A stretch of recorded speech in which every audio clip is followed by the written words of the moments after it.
샬롬, 좋은 아침입니다. 지난밤에 잘 주무셨습니까? 하나님의 사람으로 어제도 사셨죠? 오늘도 그렇게 사시기를 축복합니다. 창세기 19장 15절에서 26절의 말씀을 제가 읽겠습니다. 15절입니다. 동틀 때에 천사가 롯을 재촉하여 이르되 일어나 여기 있는 내 아내와 두 딸을 이끌어내라. 이 성의 죄악 중에 함께 멸망할까 하노라. 그러나 롯이 지체하매 그 사람들이 롯의 손과 그의 아내의 손과 두 딸의 손을 잡아 인도하여 성 밖에 두니 여호와께서 그에게 자비를 더하심이었더라. 그 사람들이 그들을 밖으로 이끌어낸 후에 이르되 도망하여 생명을 보존하라. 돌아보거나 들에 머물지 말고 산으로 도망하여 멸망함을 면하라. 롯이 그들에게 이르되 내 주여 그리 마옵소서. 주의 종이 주께 은혜를 입었고 주께서 큰 인자를 내게 베푸사 내 생명을 구원하시오나 내가 도망하여 산에까지 갈 수 없나이다. 두렵건대 재앙을 만나 죽을까 하나이다. 보소서 저 성읍은 도망하기 가깝고 작기도 하오니 나를 그곳으로 도망하게 하소서. 이는 작은 성읍이 아니니까 내 생명이 보존되리이다. 그가 그에게 이르되 내가 이 일에도 내 소원을 들었은즉 네가 말하는 그 성읍을 멸하지 아니하리니 그리로 속히 도망하라. 내가 거기 이르기까지는 내가 아무 일도 행할 수 없노라 하였더라.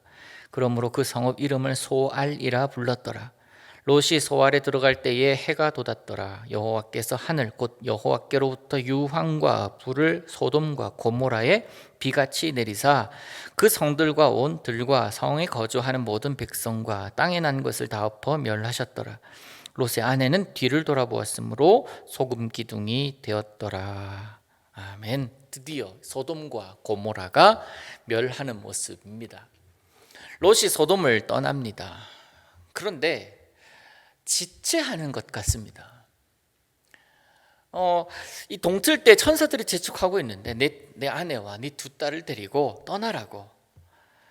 근데 딸의 남편들은 어떻게 되죠? 딸의 롯의 사위들은 어떻게 됩니까? 롯의 경고를 들었지만 어제 우리가 봤는데요, 14절을 보니까 마지막에 그의 사위들은 농담으로 여겼더라라고 하고 있습니다. 우리가 생명의 말씀, 나를 구원해 주시는 말씀, 그 말씀이 내가 생각하거나 내가 판단하거나 아무리 내가 생각을 해도 납득이 되지 않는다 할지라도 생명의 말씀은 생명의 말씀이에요. 하나님은 하나님이십니다. 내가 누군가를 전도하기 위해서 예수님 믿어야 된다고, 그래 우리가 구원 얻을 수 있다고, 아니면 죽는다고 그렇게 얘기를 한다고 하더라도 그분만이 유일한 우리의 구원의 길이다라고 내가 선포한다고 하지만 누군가가 그건 네 생각이고 그건 네가 믿는 바고 라고 생각한다면, 그렇다고 해서 하나님이 그에게는 하나님이 아니십니까? 아니에요. 모든 이들에게 하나님이시고 모든 이들에게 예수는 그리스도이시고 구원의 이름이십니다. 그러나 그것을 받아들이느냐 받아들이지 않느냐의 문제겠죠. 롯 역시 그렇습니다. 이 지금 재앙 앞에 놓여 있을 때에 믿을 수가 없습니다. 상상할 수가 없습니다. 그림을 그릴 수가 없는 거예요. 그러나 하나님의 진노는 이제 시작됩니다. 그것을 아는 천사들은 롯이 주저하기에 재촉하지요. 천사들은 롯과 그 가족들을 손을 잡고 성 밖으로 이끌어냅니다.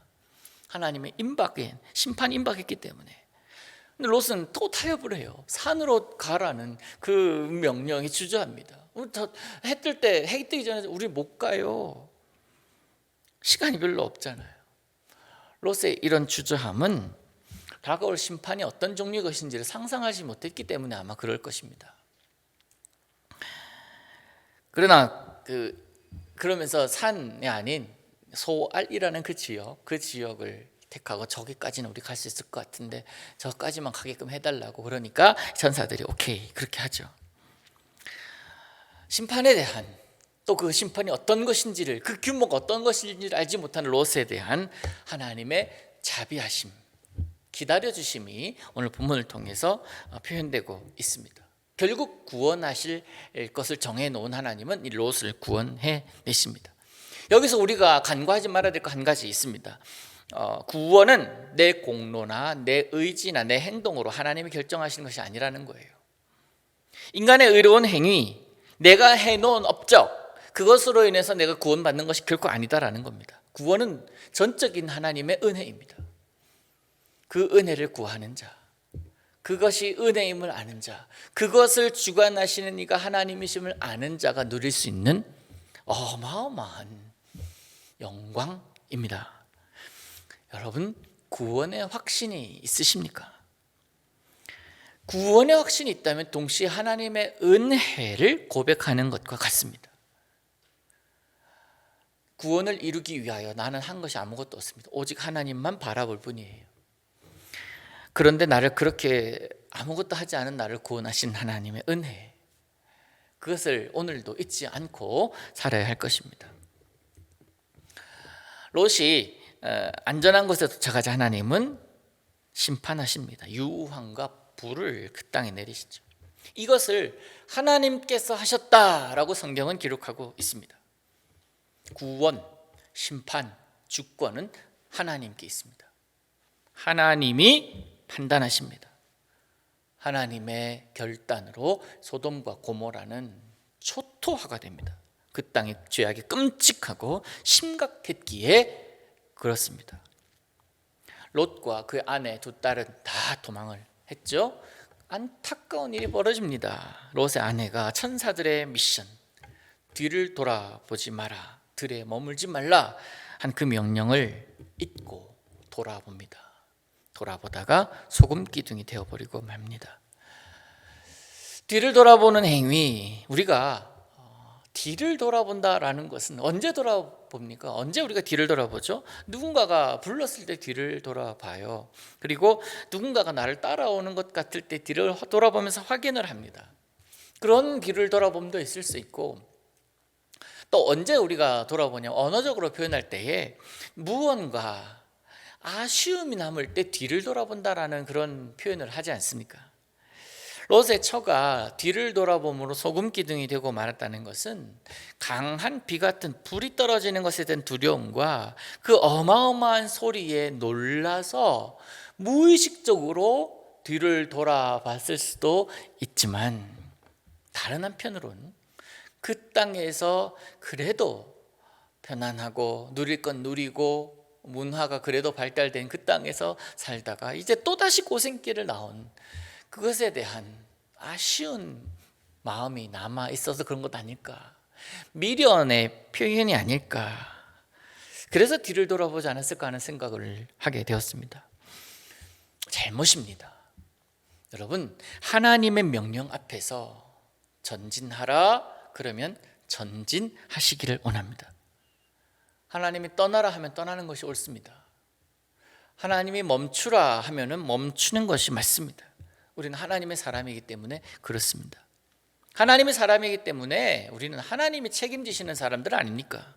내가 누리고 있는 것들을, 내가 취하고 있는 것들을, 내가 익숙해져 있는 것들을 내려놓을 때 하나님은 그 빈 손에 또 빈 마음에 또 다른 은혜로 채우시는 분이심을 우리는 알 수가 있습니다. 내가 쥐고 있는 선을 펴야 손을 잡을 수 있잖아요. 누구의 손을 잡을 수 있습니까? 이제 하나님의 손을 잡을 수가 있게 되는 겁니다. 그것이 하나님을 신뢰하는 거죠. 하나님 믿는다는 것, 하나님의 인도하심을 구한다는 것, 하나님을 부르는 것, 그것이 바로 살 길이기 때문에 우리는 그 길을 선택했고 그 일을 행하고 있는 것입니다.